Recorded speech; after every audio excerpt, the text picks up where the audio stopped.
कहानी की शुरुआत में जंगल में भागता हुआ हमें एक आदमी दिखाई देता है।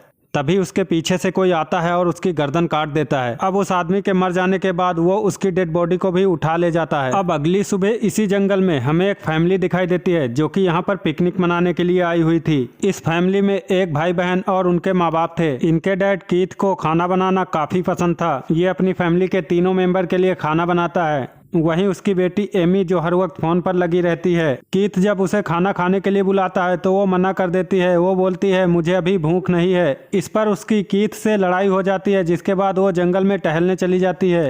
अब ये तीनों लोग खाना खाने के लिए बैठ जाते हैं। तभी उनके सामने एक गाड़ी आती है। अब इस गाड़ी से दो लड़के बाहर निकलते हैं। ये लड़के अपने दोस्त को ढूंढने के लिए आए हुए थे जिसकी कल रात हत्या हुई थी। अब कीथ इन दोनों से बोलता है हम लोगों ने उसे नहीं देखा। चूंकि ये दोनों लड़के देखने में काफी खतरनाक लग रहे थे, इसीलिए कीथ उन्हें टालने के लिए बोलता है हमने उन्हें नहीं देखा, क्योंकि कीथ इन्हें अपनी फैमिली से दूर रखना चाहता था। लेकिन तभी कीथ का बेटा जेफरी इन लड़कों के पास जाता है और इन्हें अपनी जेब से एक चॉकलेट निकाल कर देता है। अब बर्न उस चॉकलेट को वहीं पर खाने लगता है। इतनी देर में ही एमी वापस आ जाती है। ये दोनों एमी को बहुत ही गंदी नजरों से देखने लगते हैं। कीथ दिमाग लगाता है और इन दोनों को वहां से भेज देता है। लंच करने के बाद ये फैमिली भी अपनी वैनिटी लेकर वहां से चली जाती है। ये फैमिली जंगल के रास्ते से शहर जा रही होती है। तभी रास्ते में इन्हें बर्न और बिली दिखाई देते हैं जो कि रास्ते पर अपनी गाड़ी लगाकर खड़े हुए थे। बर्न के पास एक शॉटगन भी थी। ये देखकर कीथ की वाइफ कैथलीन डर जाती है। अब बर्न और बिली इनके पास आते हैं और इनसे बोलते हैं हमारी गाड़ी खराब हो गई है और हमें टाउन तक लिफ्ट चाहिए। कैथलीन को ऐसा करना ठीक नहीं लगता, इसीलिए वो कीथ को मना कर देती है। बर्न कीथ से बोलता है अगर तुम लोगों को डर लग रहा है तो तुम सिर्फ बिली को अपने साथ ले जाओ और हमारी शॉटगन भी अपने पास रख लो।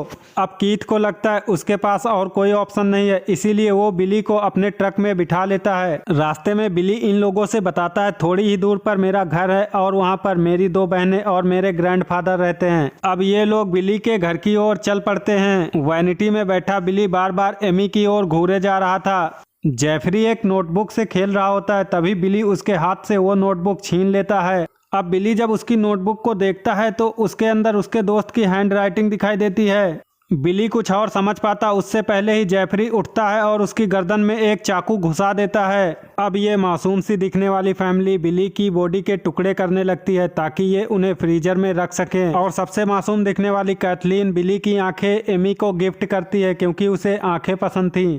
बिली को मारने के बाद भी इस फैमिली का दिल नहीं भरता। अब ये लोग बिली के घर जाने वाले थे क्योंकि बिली के बताए अनुसार उसके घर पर उसकी दो बहनें और एक बूढ़ा बाप है जिन्हें मारना इनके लिए बाएं हाथ का खेल है। तो इस कहानी के द्वारा हमें यही बताया गया है कि किसी के लुक और कपड़ों को देखकर जज नहीं करना चाहिए, क्योंकि कहानी में जिन लड़कों ने बुरे कपड़े पहन रखे थे हमें लगा यही बुरे होंगे, लेकिन जिस फैमिली ने काफी अच्छे कपड़े पहन रखे थे और सभ्य लग रही थी वही सीरियल किलर निकलती है। तो इसीलिए किसी के लुक और कपड़ों को देखकर उसे जज नहीं करना चाहिए। इस कहानी का पार्ट 2 देखने के लिए चैनल को सब्सक्राइब करके वीडियो को लाइक करो और कमेंट में पार्ट 2 जरूर लिखो।